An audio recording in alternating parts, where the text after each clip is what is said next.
Welcome to Granada and welcome to Alhambra, Spain's second most visited place just next to the Sagrada Familia. We will be discovering its gardens, the Generalife Summer Palace, the Grand Palace of Charles V, the gates and the impressive military Alcazaba, and more. Welcome to this guided tour of the Alhambra. Stay with my Barrio, Mundo, and we'll show you this UNESCO World Heritage Site. And as we ascend, we're passing under this Puerta de las Granadas, or the Gate of the Pomegranates. It shows the imperial shield crowned by 3 pomegranates that lend it the name.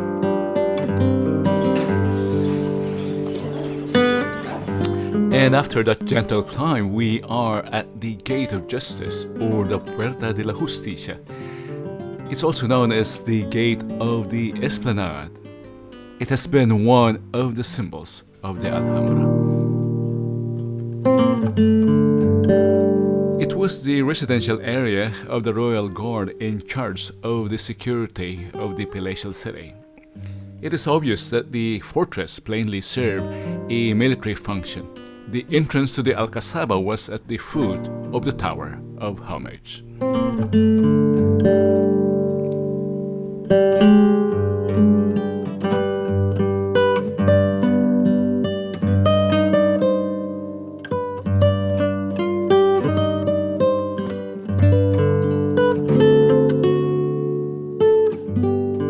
We're now viewing Albaicin, also a UNESCO World Heritage Site.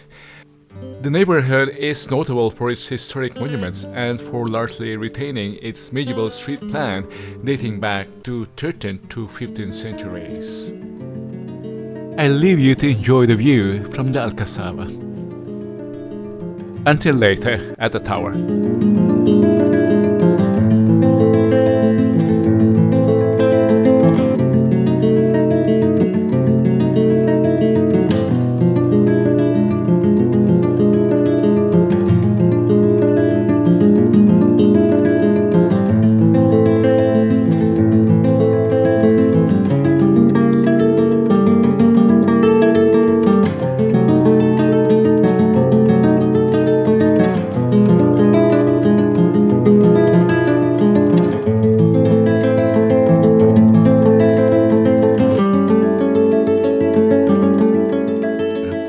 And we're panning left for a view of the historic city center of Granada.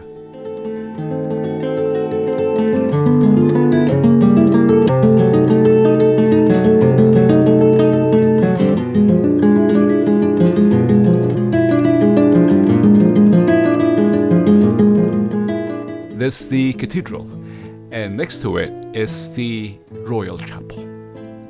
They're both worth to visit as well.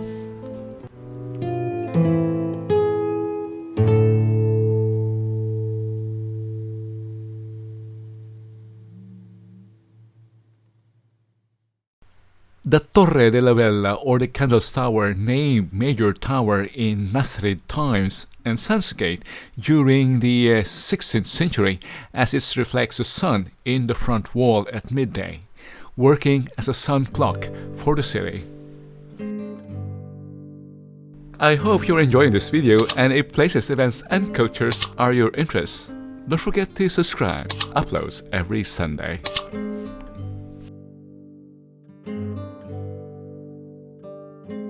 And this time I'll turn you over to our tour guide. So the historical Muslim neighborhood, and now we see Zaidin neighborhood that is from the 1980s. Bit different. In case you're coming in winter, they are all full of snow. There is even a ski resort. I know it's hard to imagine with this ski. And we're passing the Puerta del Vino to see the palace of Charles V. The decision to build the palace in the Alhambra symbolized the triumph of Christianity over Islam. Charles V, the king and elected emperor, was a monarch that was traveling throughout Europe when he decided to build his palace in the Alhambra. His aim was not to establish his capital in the city, but to build another royal residence, significant for its symbolic value and location, a Muslim citadel conquered by his grandparents, the Catholic monarchs. And the palace of Yusuf III. The great and elongated ponds stand out, a testimony of the central courtyard, whose lateral corridors, though destroyed, are now filled with leafy gardens. The Golden Room. The beautiful wooden roofing which covers it gives name to this room, whose original decoration is work of Mohammed V. Through the small door framed by a horseshoe arch that only allows access to one person in order to limit the flow of visitors from one room to another, we reach the courtyard, where in the 14th century the Sultan received visitors in the Alhambra.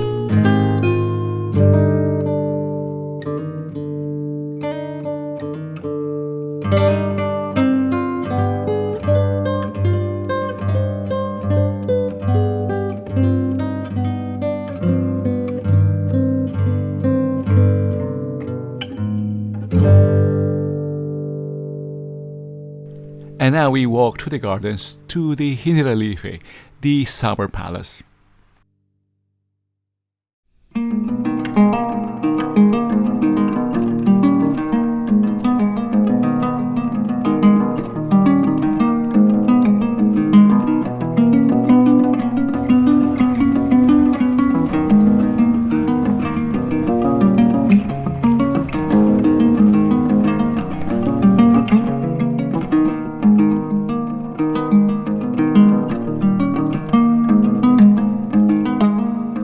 The Festival of Music and Dance of Granada in 1952 provided the reason for building this theater in Generalife.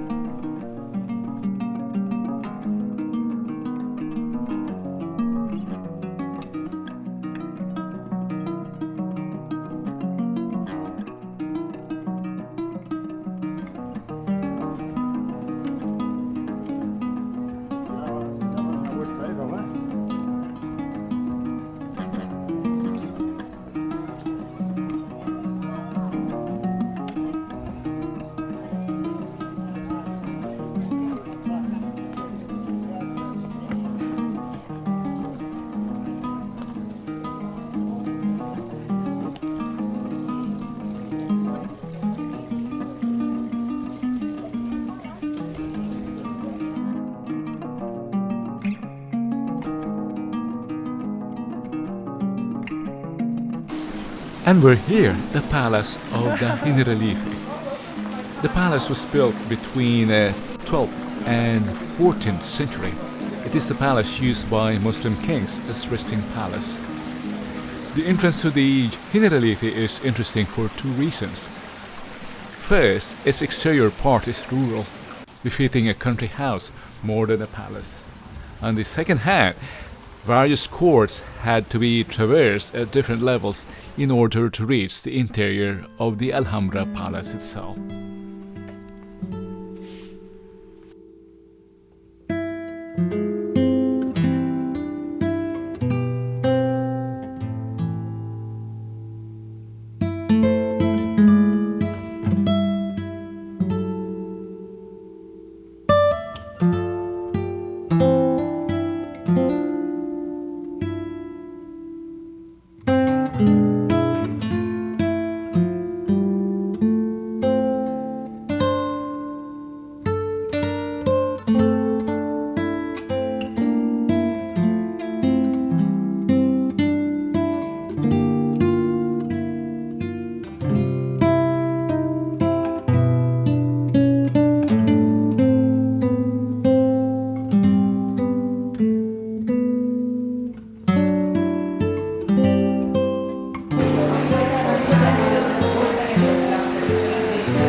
And before we go, another glance of the surrounding of this very historic place here in Granada, the Alhambra. Thank you for watching and see you on the next video here on my Barrio, my Mundo, where places, events and cultures like this